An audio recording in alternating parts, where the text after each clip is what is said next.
What is up, YouTube? Today we're going to go over how to make $50,000 in a single day. Now, this is not a clickbait, but this is also not some scam. This is not, taking some crazy options play. This is not, starting some drop shipping company and making money overnight. I actually made over $50,000, and it's pretty easy to do this in a single day, but just from buying a Wedge deal and getting $50,000 in equity.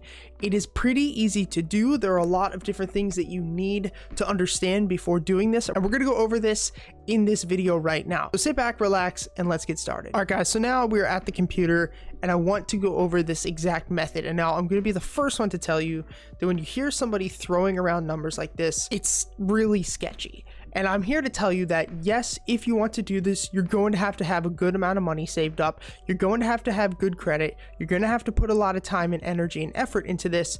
But even if you don't have any of those, if you don't have good credit right now, if you don't have a ton of money right now, it's still important to learn how to do this. These are the types of things that make the rich get richer, and these are the types of things that can get you off the ground. This is primarily exactly what I did, and I'm going to go over my first deal I ever did in this right now. So I have this set up sort of like a live stream, and I went over this exact method with my Capitalist Academy, which is my private mentorship group. I'll put the link down below, and everybody loved it. And I figured that this is something that a lot of people could really learn from, and this is something that I think I should share with the world and not just my academy. So what we're going to be talking about today is going to be a wedged deal. Now, I don't know if you guys know what that is. If you follow Meet Kevin, he talks about doing that a lot, or Chris Crone, and that's kind of how I learned all this and kind of how I started.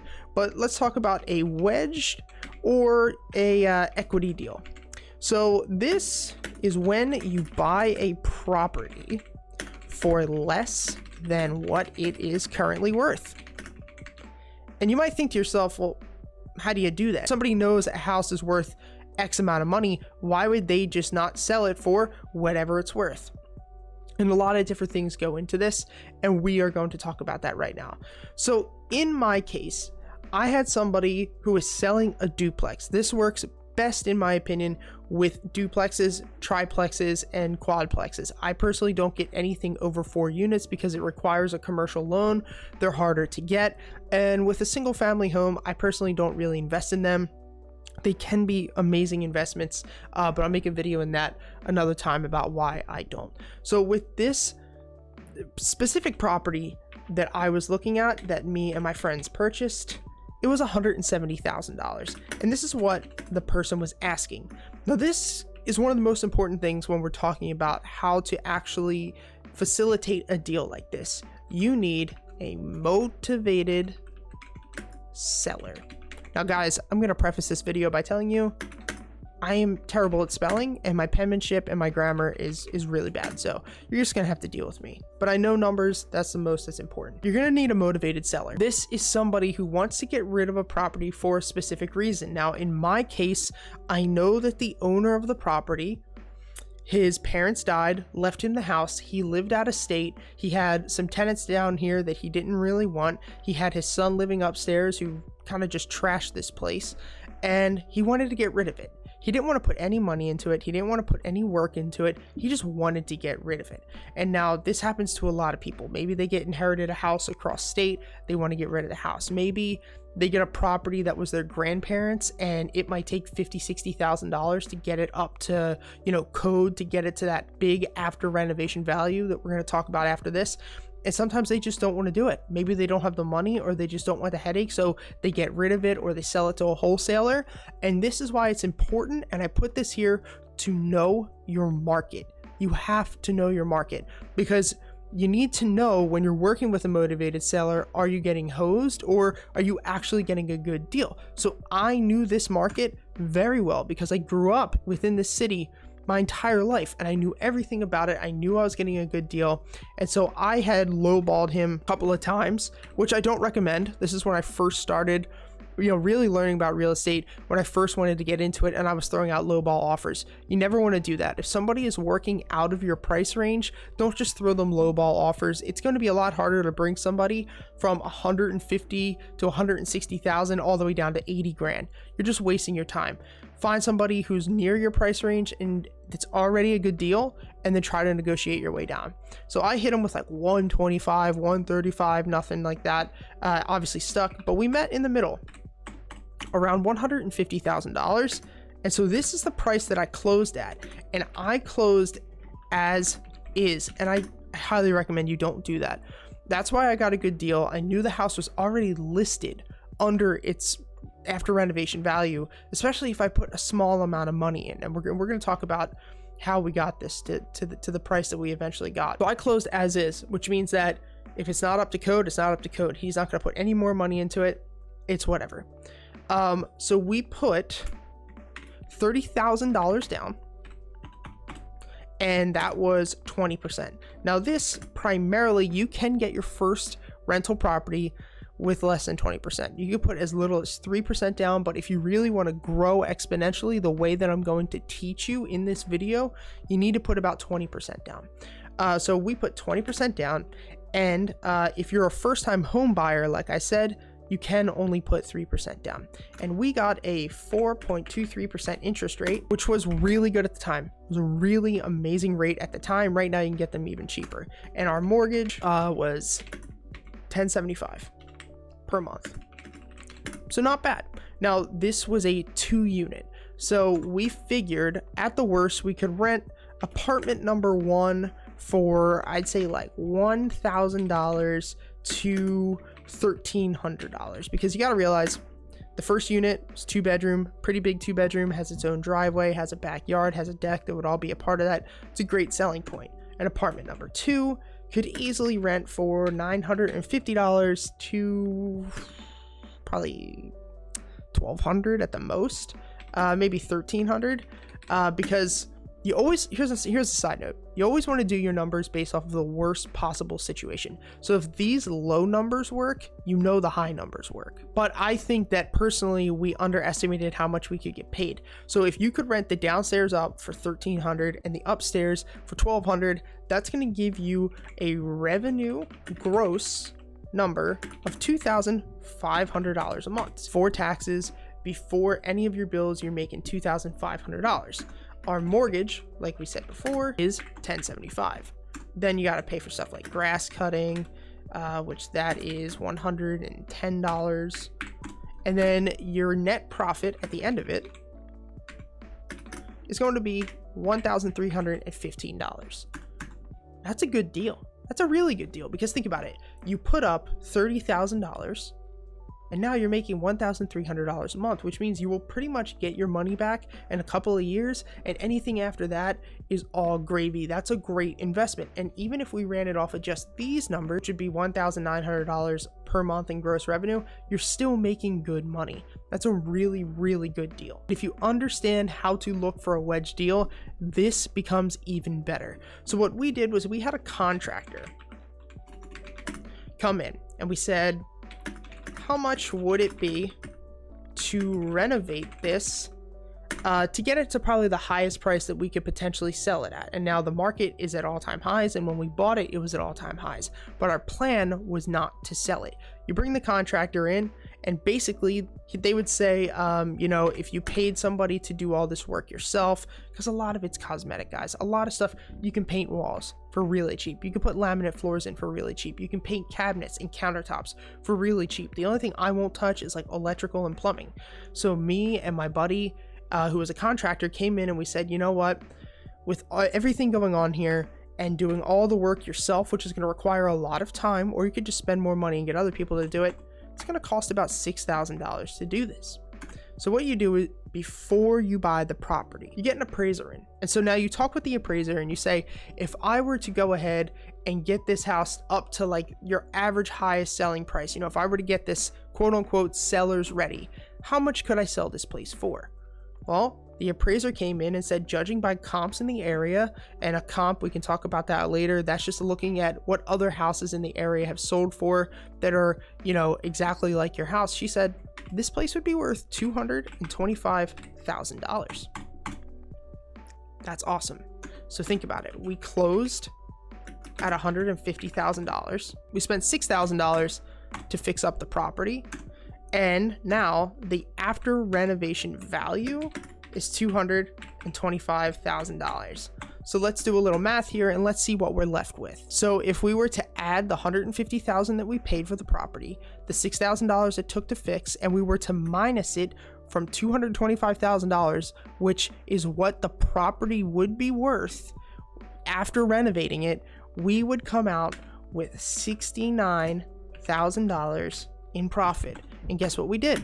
The exact same thing. All you have to do is just spend the money, fix it out, and then bring an appraiser out to the property afterwards and have them reappraise it. And if they reappraise it for what they said, which is $225,000, you pocket the rest. Now, yeah, in a single, day when I signed that, and here's the thing too, right?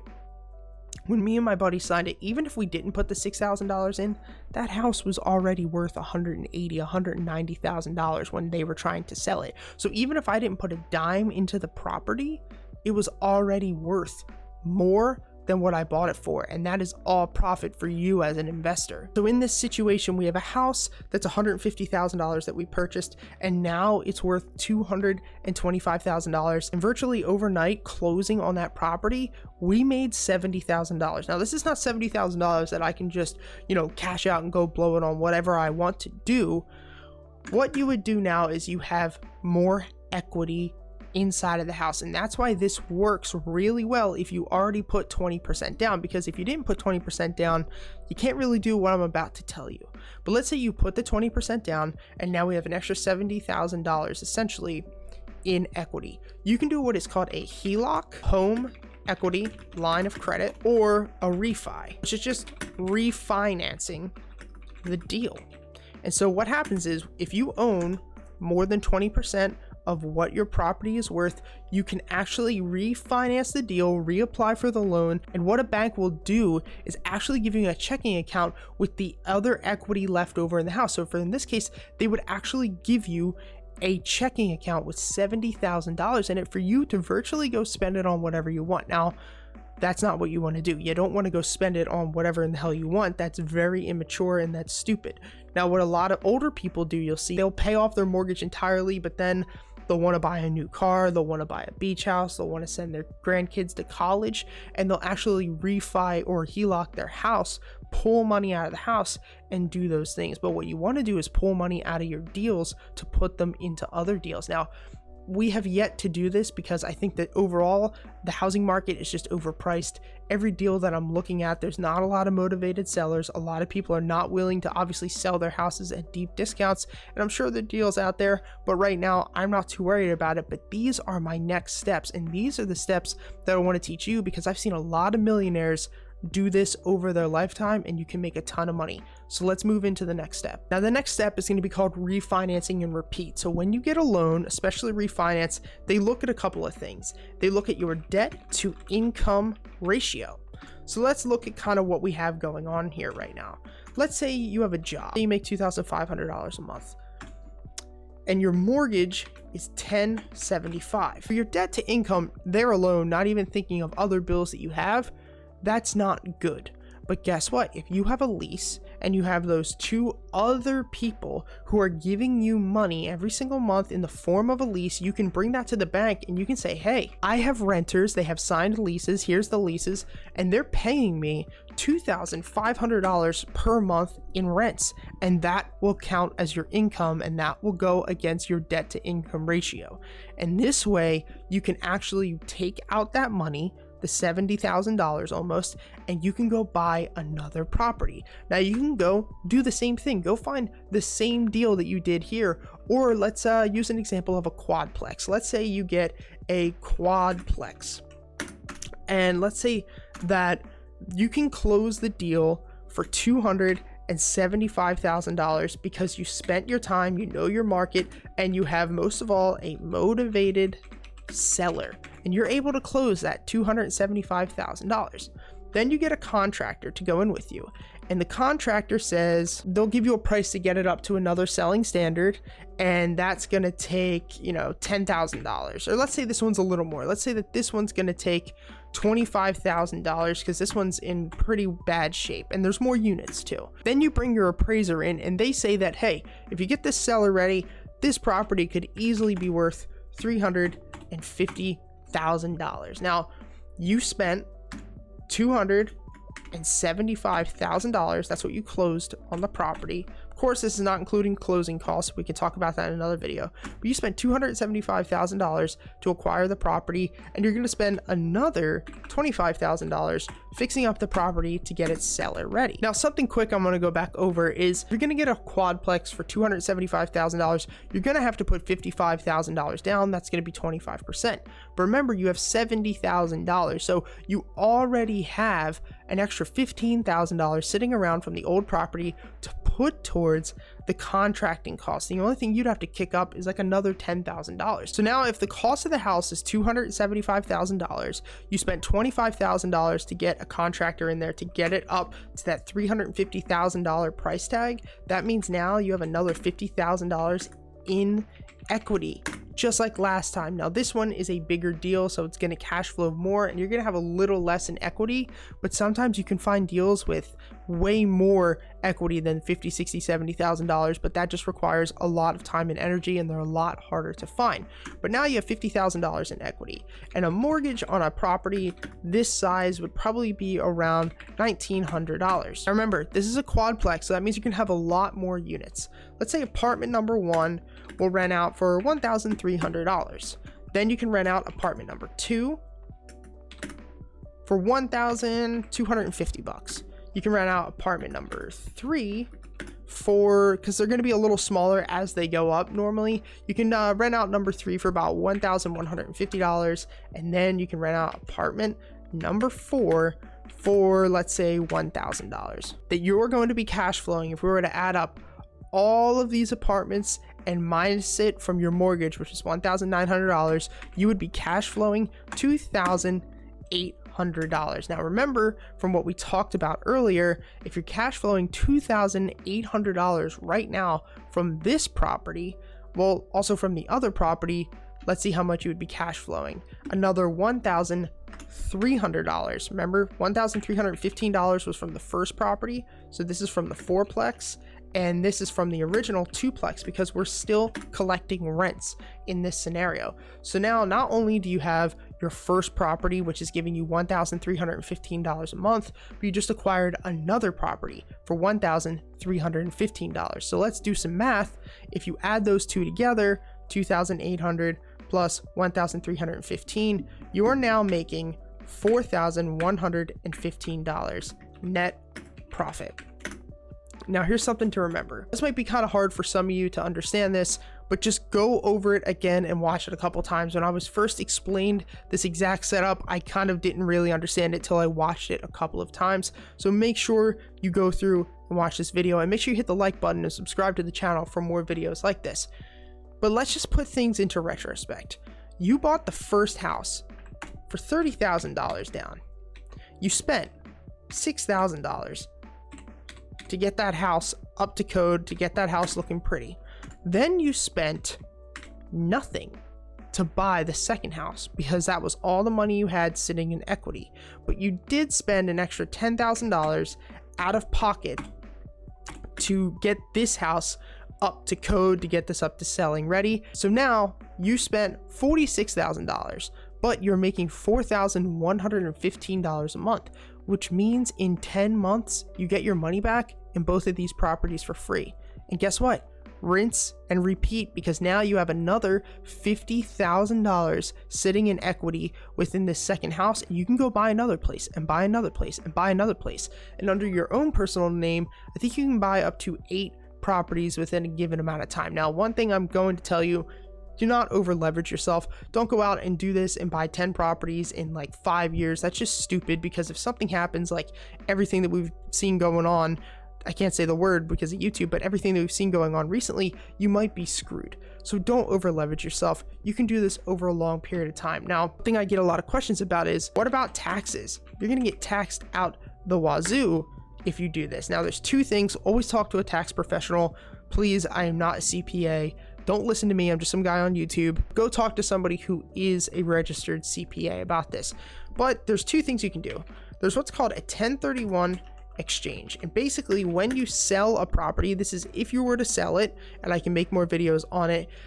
If you put your profits straight into escrow. You pay no taxes if you reuse that money for another investment property within, I think it's 180 days. If you put your money in escrow, say you had $100,000 in profit, and instead of touching that money and putting it in your own personal name or your LLC, if you put that money in escrow and took the money and bought another property, you don't have to pay any taxes on it.